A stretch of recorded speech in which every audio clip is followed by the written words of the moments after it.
una situación, diría, de desarreglo estratégico, no hay orden, y no solamente no hay orden, sino que aquellos poderes preeminentes, es decir, aquellos poderes que cuentan, no solamente no están abocados a reflexionar sobre algún tipo de esbozo de orden, sino que están enfrentados entre sí. Me refiero a Rusia, Estados Unidos, China, India, China, Estados Unidos. Y en algunos casos hay una guerra latente, ¿no? Como Rusia y Estados Unidos. En esta zona del mundo, en esta placa geopolítica que es el Oriente Medio y zona del Golfo Pérsico, la situación tiene otra dinámica, digamos, ¿no? Los conflictos allí suelen ocurrir al margen de lo que ocurre en el resto del mundo, es decir, tienen su propia dinámica. Y para entender las claves de este conflicto, yo diría que hay que considerar que en esta región del mundo siempre hubo un conflicto que concentró no solamente los intereses, sino que desde fines de la década del 40 se desplegó a partir de confrontaciones. Hubo varias confrontaciones, 4, y después otras ya más particularizadas, digamos, entre el Estado de Israel, fundado hacia fines de la década del 40, y los países árabes que no aceptaban al Estado a Israel allí, ¿no? De manera que cuando Israel declaró ser un Estado en esa zona, al otro día comenzó la guerra. Ahora, la situación fue cambiando, puesto que hasta el 73, que fue la guerra de Yom Kippur, Israel enfrentaba a los países árabes. O sea, en el 73, por ejemplo, enfrentó a Egipto y Siria en un ataque sorpresa de estos países. Hoy, medio siglo después, exactamente medio siglo después, Israel está enfrentando no ya a estados árabes, con algunos de ellos ha firmado la paz, con Egipto, por ejemplo, mientras que con el otro que cité, se encuentra en un estado de guerra intraestatal, ¿no es cierto?, de manera que cambió la situación y está enfrentando al grupo islamista Hamas. O sea, lo que quiero decir es que el conflicto central en esta región, que era el palestino, israelo-palestino, ha perdido centralidad, o sea, porque han pasado cosas en la región, ¿no? Por ejemplo, hubo acuerdos entre Israel y petromonarquías, apareció, por ejemplo, el ISIS, el Estado Islámico, ocurrió la guerra y sigue ocurriendo, porque nunca se detuvo esta guerra en Siria. De manera que fueron ocurriendo cosas que pluralizaron la temática de conflictos en la región, y quedó un poco lateralizado el principal conflicto de la región, que es la relación entre palestinos e israelíes, ¿no? Incluso hay resoluciones del Consejo de Seguridad de Naciones Unidas, como la resolución 242, que establecen territorios por paz, que no se cumplen. De modo que esta es una cuestión que yo tendría presente, el hecho de haber perdido visibilidad, quizás lleva a que es necesario volver a dar visibilidad a el conflicto central de Medio Oriente. Y por otro lado diría que no hay que excluir a actores que han construido poder en la región, ¿no? Por ejemplo, Arabia Saudita, Irán, Turquía, como una de las nuevas realidades de la región es el acercamiento entre Israel y países árabes, particularmente Israel y Arabia Saudita. Bueno, en una situación así de prosperar, y todo parecería que lleva a que próximamente se firme un acuerdo diplomático entre israelíes y árabes saudíes, bueno, hay Irán, que es otro actor que ha construido poder, quedaría muy marginado. Por lo tanto, este actor, Irán, que es un poco el valedor de grupos como Hamas, el Hezbollah que operan en el Líbano, evidentemente que intentan crear una situación de incomodidad a los árabes a partir de la reacción de Israel sobre los ataques del sábado. De manera que hay varias cuestiones que son complejas, pero que ayudan por lo menos a dudar sobre lo que ocurre. Dudar me refiero a pensar, ¿no? Sobre lo que ocurre en esta región. Estas alianzas que se están observando de acompañamiento de Israel, ¿es de esperar que tenga una repercusión en estos países árabes para acompañar a Hamás? Bueno, justamente sería una de las claves para entender por qué ha pasado esto, ¿no? Este ataque sin precedentes de Hamás sobre Israel, porque Hamás gobierna, entre comillas, gobierna, lo que es la Franja de Gaza. La Franja de Gaza es como una plaza colapsada, ¿no es cierto?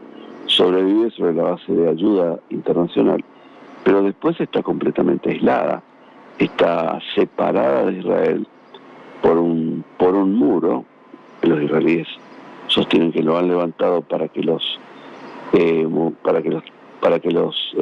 palestinos pertenecientes a grupos como Hamás no maten israelíes. Hay barreras para cruzar y los muros incluso penetran en la tierra más de 25 metros, porque uno de los sistemas tácticos de los palestinos era cruzar a territorio israelí para llevar adelante, perpetrar atentados a través de túneles. Esto explica por qué son tan profundos estos muros.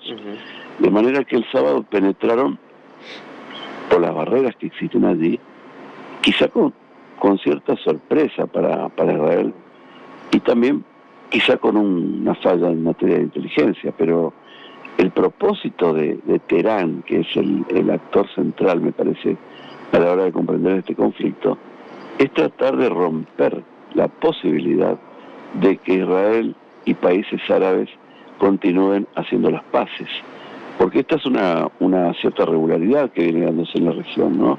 El hecho de que Israel está poniéndose de acuerdo con países árabes y por lo tanto allí aparece un perdedor y un aislado.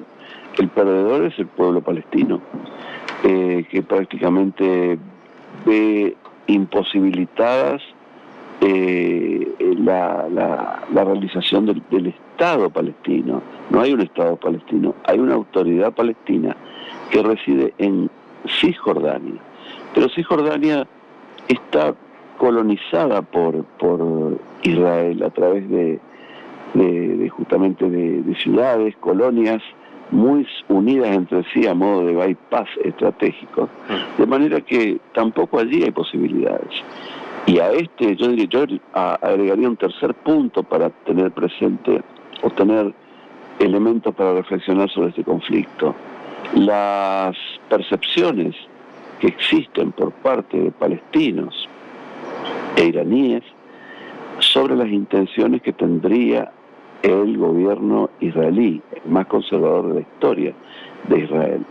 Hay funcionarios, ministros dentro de este gobierno encabezado por Netanyahu, que tienen como propósito, o al menos así lo han manifestado en distintos escritos de hace pocos años, 2017, 2018, el fin de la autoridad palestina, o sea, terminar con Palestina allí y que todo sea de Israel. Esto realmente es una jugada muy, muy preocupante que también ayuda a explicar la violencia de estos días en la región.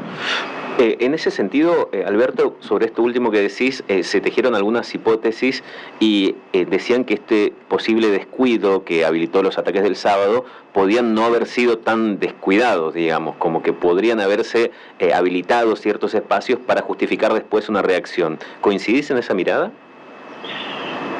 Bueno, es un poco atrevida la hipótesis porque implicaría un gran sacrificio, ¿no es cierto?, como el que finalmente ha ocurrido. Nunca han perecido en un ataque tantos israelíes, y no solamente es el ataque, Israel fue invadida en cerca de 22 ciudades que están muy próximas a la Franja de Gaza, sino que aparte de la muerte, hubo secuestros. Hay más de 150 israelíes que están secuestrados en el territorio, en ese gueto que es Gaza.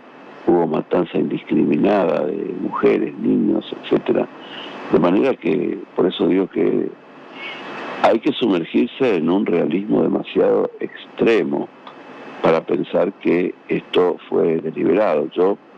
Yo tendría dudas sobre esto, pero sobre lo que no tendría dudas es sobre lo que dije antes, en relación con los propósitos de Israel de lograr que los palestinos finalmente se vayan de Cisjordania o acepten las condiciones. Esto más allá de lo que ocurre, de la tragedia que ocurre actualmente en Medio Oriente, sirve también para entender que en el mundo hay conflictos, hay ocupaciones territoriales, de las buenas y de las malas aparentemente, porque más allá de la tragedia que, repito, que existe actualmente, hay resoluciones de Naciones Unidas que Israel no las cumple. Y no solamente ocupa territorios de la autoridad palestina, Palestina nunca va a tener un Estado. Esto también explica el nivel de humillación y de reacción que tiene Palestina, ¿no? Injustificable, pero parecía ser que es lo único con lo que cuentan, sino que Israel también ocupa territorios en Siria, en los denominados Altos del Golán. Pero bueno, Israel tiene allí un desafío que es el de sobrevivir. Y Henry Kissinger decía en 2011 que para el 2022 Israel prácticamente no iba a existir como consecuencia de cuestiones relativas con el mayor crecimiento demográfico de países árabes, de los palestinos. Sin embargo, Israel no solamente existe, es el único poder nuclear de la región y es el único estado, digamos, tecnológico de la región. De manera que yo descartaría un acto deliberado, pero no dejaría de lado los propósitos de Israel relativos con dominar lo que se denomina el pueblo de Israel, no tanto el Estado de Israel, la geopolítica del pueblo de Israel. Esto implica un Estado o un territorio más grande del que debe tener el Estado de Israel según lo que se estableció en Naciones Unidas. Alberto, ¿qué tal? Buen día, Daniela le saluda. ¿Cómo estás? Bueno, en este sentido, hablaba justamente de Israel y de la cantidad de secuestros que hemos visto, de los ataques y demás. Como analista, ¿cómo ve mirando en un futuro el fin, si se puede, de este conflicto, sabiendo, bueno, esto que acaba de explicar justamente de estas localidades israelíes? Bueno, evidentemente esta operación de Hamás fue muy planificada. Yo creo que Israel posiblemente confió demasiado en su capacidad de disuasión en materia de defensa. Es muy difícil para un grupo como Hamás, un grupo islamista, terrorista, penetre el territorio de Israel a través de ataques aéreos, porque Israel tiene varios sistemas de defensa aérea, el Arrow, Cúpula de Hierro, la Onda de David, que son sistemas muy sofisticados que incluso los están por adquirir países europeos, ¿no? De manera que Israel me parece que si se dejó estar, y uno tiene que explicar esto, tendría que pensar que evidentemente confiaba en que iba a pasar un poco lo de costumbre. ¿Qué es lo de costumbre? Ataques casi permanentes desde la Franja de Gaza a el territorio de Israel, pero estos cohetes generalmente no llegan a ningún blanco porque son destruidos por los sistemas defensivos que acabo de nombrar, ¿no? Y por otro lado, evidentemente hubo algún fracaso de una de las mejores inteligencias del mundo que mantiene protegido el Estado de Israel, uno de los territorios más protegidos del mundo, pero no hay seguridad absoluta. Lo que creo que ocurrirá un poco de ahora en más es que Israel se intervendrá cada vez más dentro de este gueto colapsado que es Gaza, e irá tomando prácticamente todo el territorio de Gaza. Esto va a llevar un tiempo, por eso se habla de una guerra extensa, y ya no se retirará más de Gaza. De manera que volverá a Gaza, de donde se fue en 2005, lo capturará, esto va a llevar mucho tiempo y mucha muerte, y desaparecerá para mí el estado de Gaza donde gobierna Hamás. Y prácticamente, si uno considera esto, y esto finalmente se da, y considera lo que acabo de decir en relación con los planes de mantener a Cisjordania en un estado muy, muy bajo en materia de autonomía, bueno, allí tenemos lo que intenté explicar recientemente en relación con los intereses relativos más que con el Estado, con el pueblo de Israel. Es decir, una geopolítica casi bíblica, ¿no es cierto?, porque reclama o intenta hacer pesar el territorio de Israel en relación con